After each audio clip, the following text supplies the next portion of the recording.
bienvenue à la Cinémathèque suisse, en compagnie du roi Arthur et des chevaliers de la table ronde. Ils sont derrière l'écran, vous ne les voyez pas, mais ils sont bien là. Et bien évidemment, en compagnie de notre cher Hervé Dumont, ancien directeur de notre institution. Merci d'être là, Hervé. Merci surtout de nous avoir donné cette belle occasion de montrer non seulement ton dernier ouvrage, ton livre, mais de ressortir et reproposer de films autour du mythe du roi Arthur qui à l'apparence s'oppose, mais pas tant que ça en fait. Non, j'y reviens d'ailleurs. Et d'ailleurs, quand j'ai lu le livre d'Hervé Dumont, je me suis un peu replongée aussi dans le mythe et dans les souvenirs d'enfance, parce que comme la plupart de nous, il y a eu une période pour moi aussi très roi Arthur et table ronde. Moi j'étais plutôt Merlin et Morgane, je dois dire. mais voilà, ça m'a vraiment permis de replonger dans cet univers. Et puis évidemment, on pense, quand on parle du mythe, on pense tout de suite à la littérature, mais c'est vrai qu'il y a aussi beaucoup de cinéma, et comme vous pouvez voir aussi dans le livre d'Hervé, il y a aussi beaucoup de télévision, je dois dire. Et donc on est assez curieux de voir tout à l'heure à la deuxième projection avec le film de Monty Python, qu'est-ce que ça va donner aussi en termes de présence de public, parce que comme je le disais, à l'apparence les deux films s'opposent, on a mélangé un peu le sacré et le profane, mais évidemment c'est un choix absolument voulu et assumé, n'est-ce pas? Pleinement. Alors, bon, je vais juste d'abord remercier ceux qui ont rendu ce livre possible, à savoir d'abord la Cinémathèque qui nous accueille avec ce pavé, ce projet totalement insensé. J'aimerais saluer dans la salle, Jean-Claude Lissenmann, qui est le papa des babybouchettes et qui a fait la splendide maquette, le layout de ce livre. J'aimerais aussi saluer évidemment mon épouse Jacqueline, qui a travaillé l'iconographie et surtout qui a tout lu, et qui me disait toujours, mais ce passage-là, ça ne veut rien dire, il faut recommencer. C'est un peu ta guenièvre. Oui, tout à fait, voilà, c'est un peu ma guenièvre. Cela dit, ça y est, je vais perdre le fil de ce que je voulais dire, parce que, oui, on me pose régulièrement la question, combien de temps ça t'a pris? Et là, bien, pour tout de suite couper court aux questions, ça m'a pris, mettons, une quinzaine d'années de recherche filmographique, revoir les choses qui sont encore visibles, trouver la documentation sur les films. Ensuite, 2 ans de rédaction, doublé, disons, de lecture intensive, non pas sur les films, mais sur la matière elle-même, ce qui n'est pas aller tout seul. Parce qu'il faut vraiment faire le tri entre ce qui est le délire et ce qui est sérieux. Et puis finalement, ensuite, une bonne année avec Jean-Claude pour faire la maquette. Il a fallu recommencer 3 fois, si je peux en souvenir, pour arriver finalement à une version qui satisfasse tout le monde. Donc voilà, ça c'est déjà la première chose. Deuxième point, j'essaye d'être rapide. Pourquoi ce sujet? Alors, on a affaire à un phénomène qui est tout à fait unique, je dirais, dans l'histoire culturelle de l'Occident. Il se trouve que entre le XIIe, XIIIe siècle apparaissent, ou du moins on retrouve, près de 230 manuscrits qui tous parlent peu ou prou de la même chose, à savoir toutes les histoires autour du roi Arthur. Disons, un ensemble qu'on appelle la matière de Bretagne. Ces manuscrits, certains ont jusqu'à 30 000 vers, donc c'est vraiment pas des livres de poche. On les a retrouvés en Irlande, en Angleterre, en France, en Bretagne, au sud ensuite, sud de la France, en Espagne, au Portugal, en Italie, en Sicile, aux Pays-Bas, en Suisse, en Allemagne, au Danemark, en Scandinavie, en Norvège, en Islande. On a même retrouvé des manuscrits, des aventures ou des exploits des chevaliers de la table ronde en hébreu et en yiddish. Donc c'est dire, il y a eu une sorte d'explosion de littérature en moins de 2 siècles, pour ensuite de nouveau disparaître. Et on ne s'explique pas ce phénomène, d'autant plus ce phénomène qui est, si vous voulez, la véritable naissance d'une littérature européenne, c'est là que ça commence. Et on ne s'explique pas pourquoi à ce moment-là, parce que ça se réfère, pour autant que les historiens puissent plus ou moins dater les choses, à des événements qui ont eu lieu en 5e, 6e siècle, à savoir la fin de l'Empire romain et le début du Haut Moyen-Âge. Comment se fait-il que d'un coup, à un certain moment, on aborde ce sujet qui ensuite, par les siècles suivants, va être plus ou moins d'abord un peu caché. Le siècle des Lumières va traiter ça d'enfantillage, et on va redécouvrir ça au 19e par les romantiques, dans une vision complètement fantaisiste du Moyen-Âge, mais qu'importe. Les romantiques, les peintres, les écrivains, les musiciens, on n'a qu'à penser à Wagner, vont traiter cela, et on découvre à quel point une frange importante de l'intelligentsia européenne est marquée par toute cette imagination, ce monde imaginaire ou non. Justement, la question reste toujours en suspens. Les savants continuent à s'arracher les cheveux à ce propos, puisqu'on se rend bien compte qu'il y a des références historiques, c'est vrai, même si les récits qu'on a retrouvés écrits, on sait qu'ils reposent évidemment, comme toujours au Moyen-Âge, sur des sources orales qui remontent à plusieurs siècles, ça va de soi, et qu'on retrouve même des traces de cela, disons, au-delà même de la civilisation celte, qui nous mène jusqu'en Perse et puis en Inde. Donc on est forcé de se poser des questions, et qu'il y a les récits, les différents récits utilisent des situations et des symboles qui signifient des choses dans d'autres civilisations, et dont il semble que nous avons perdu, disons, la clé. Alors, évidemment, à travers le théâtre, la littérature, la peinture du 19e siècle, la peinture pré-raphaélite en particulier, on débouche au cinéma. Au cinéma, le cinéma prendra du temps, puisque le premier film sur la matière qui traite vraiment de la matière, c'est Les Chevaliers à table ronde, ça date de 1953, donc plus d'un demi-siècle plus tard. Et à partir de là, eh bien évidemment, ça vous pouvez le lire dans le livre si ça vous intéresse. Ce qui est surtout, moi, ce qui m'a particulièrement interpellé, c'est de voir une fois de plus comment le cinéma étant à la fois une sorte d'aboutissement de la représentation, puisqu'il permet beaucoup de choses que ni la littérature ni la peinture ne pouvaient permettre, hein, à travers le mouvement, à travers le décor, le merveilleux qu'on peut recréer en trompe-l'œil, etc. Comment ce cinéma, qui lui dépend essentiellement de la foule, parce que c'est un art, une industrie et un art parfois, qui coûte très cher, donc il faut pouvoir atteindre les gens, parfois, par conséquent, parler leur langage, et puis surtout savoir ce qui les intéresse ou ce qui les interpelle. Donc le cinéma, là, si vous voulez, capte le subconscient collectif, et par la force des choses, nous, en les revoyant, eh bien, on peut lire carrément ce qui préoccupait, ce qui intéressait, ce qui attirait, ou au contraire ce qui répulsait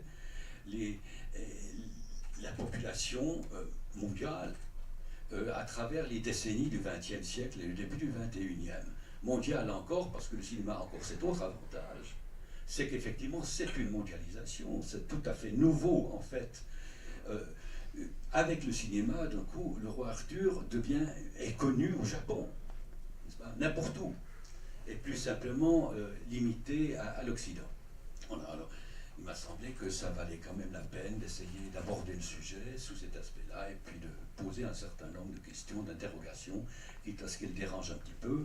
Il y a cet aspect que j'ai appelé la Tolkienisation, c'est-à-dire à partir du moment où Tolkien et ses continuateurs dans la mouvance de ce qu'on appelle sword and sorcery, c'est-à-dire cette espèce de fantastique vaguement moyenâgeux, va quelque part faire dévier tous ces mythes qui sont, eux, authentiques, et qui vont être remplacés chez les gens ou un public non averti et les nouvelles générations, au point où, quelque part, on constate une sorte de coupure avec tout ce qui est l'authentique patrimoine de l'Occident, remplacé par des fake myths, pour utiliser des termes un petit peu à la mode.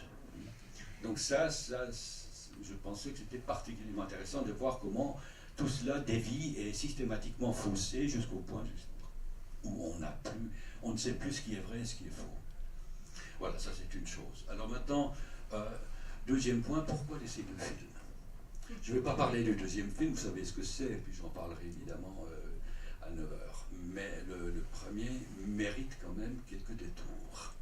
Cela dit, vous êtes très courageux d'être venu. Bravo. Parce que le film de Rohmer est un véritable ovni cinématographique. On n'a jamais vu quelque chose de pareil. C'est certainement le film le plus proche de ce qu'a dû être le Moyen-Âge, de toute l'histoire du cinéma. Rohmer, on ne vous le présente pas, c'est un cinéaste intellectuel, austère, très érudit, qui a toujours été, comme tout le monde, ou tous les écrivains, etc., du XXe siècle, fasciné par disons, la matière de Bretagne. D'ailleurs, quand j'y pense, même Corto Maltese, même Hugo Pratt, si vous prenez l'album Les Helvétiques, eh bien, ça parle évidemment d'Arthur de Guenièvre et de la table ronde. Mais, où est-ce que j'en étais là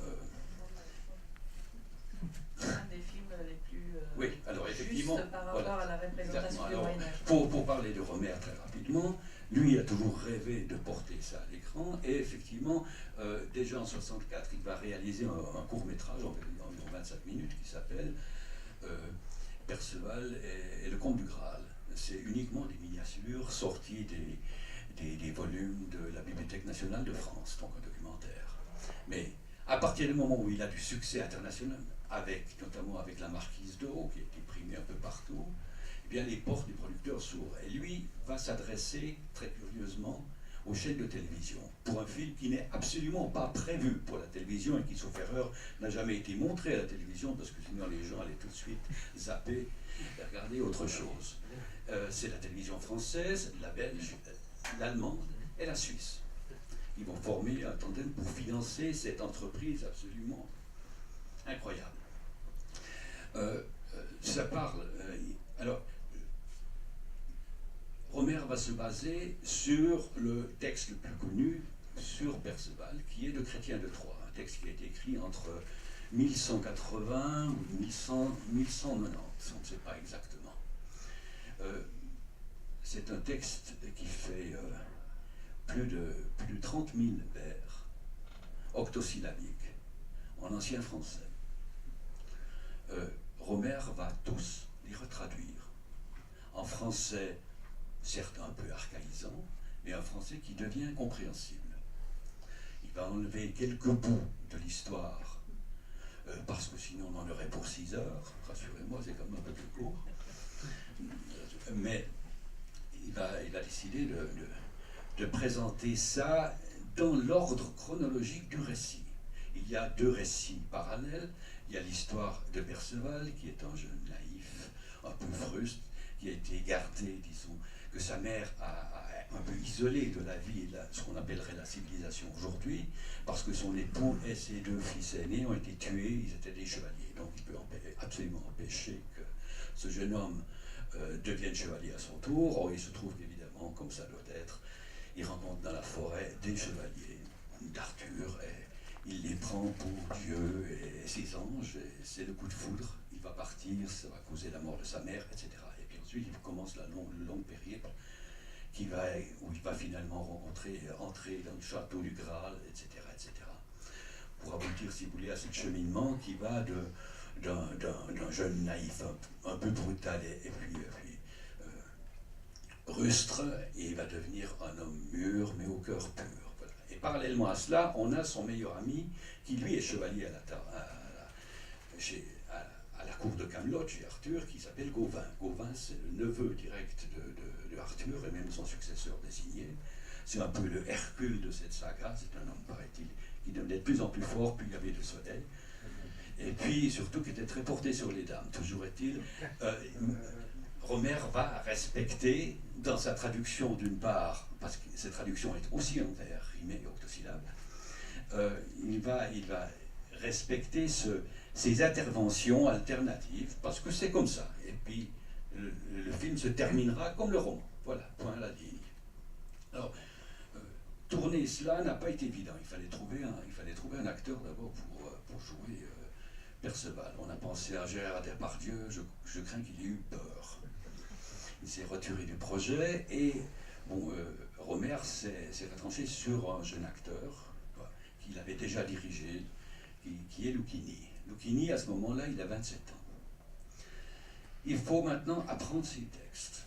D'abord, on va faire des répétitions avec toute l'équipe.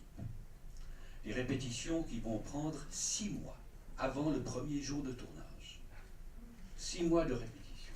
Mais c'est rien, pour Lucchini, ça sera 1 année de répétition.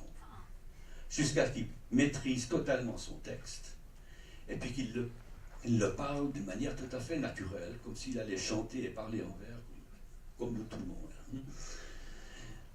Ensuite, il leur explique, voilà, ce film, si vous lisez Chrétien de Troyes, bien vous lisez, vous entendez le texte. Vu qu'on est au cinéma, il y a une représentation. Donc, comment est-ce qu'on va faire? Il veut créer, au fait, une sorte de théâtre médiéval. Il dit, je vais montrer le Moyen-Âge, comment il s'est lui-même représenté, en s'inspirant des miniatures. Donc, un décor sans perspective, où les dimensions sont faussées, où le décor est strictement allusif. Et les gens vont parler, vont réciter leurs textes, il y aura évidemment un chœur, comme toujours. Il y aura, les personnages eux-mêmes vont parfois parler eux-mêmes à la 3e personne, en disant « il fait cela et il le fait », n'est-ce pas? Ce qui crée d'ailleurs aussi une dimension très moderne, quelque part un peu brechtienne dans la distanciation, avec Lucchini qui, lui, est parfois, au début, surtout d'une drôlerie, aussi bien Lucchini que Rohmer ont dit, mais cette drôlerie-là, c'est Buster Keaton.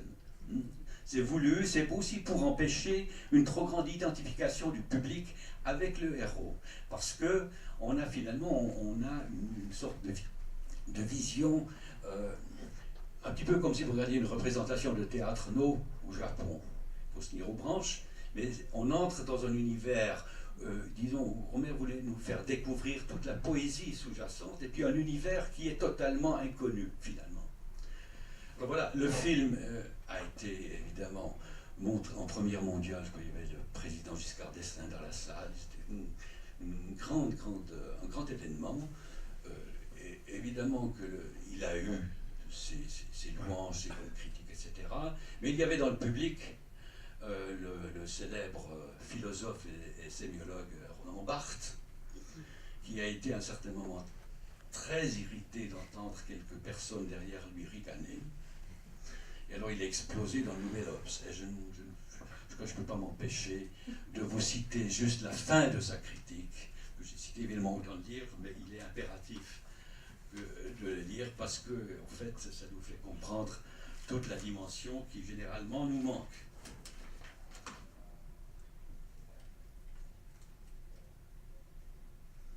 Et il dit, ce cher monsieur Barthes, dès lors que le rire du public vient d'une moquerie ou d'une espèce de grossièreté de sentiment, dès lors qu'on rit d'une sensibilité, d'une innocence, dès lors qu'on rit d'un auteur à son insu, la barbarie apparaît.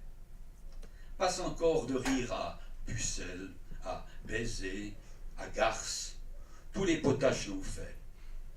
Mais rire de la simplicité du héros de Rohmer, c'est dire « je ne comprends pas l'autre, je ne veux pas de l'autre, je veux le même, je veux seulement d'un Moyen-Âge où rien n'est différent d'aujourd'hui, sauf les costumes. » Voilà, alors bon voyage.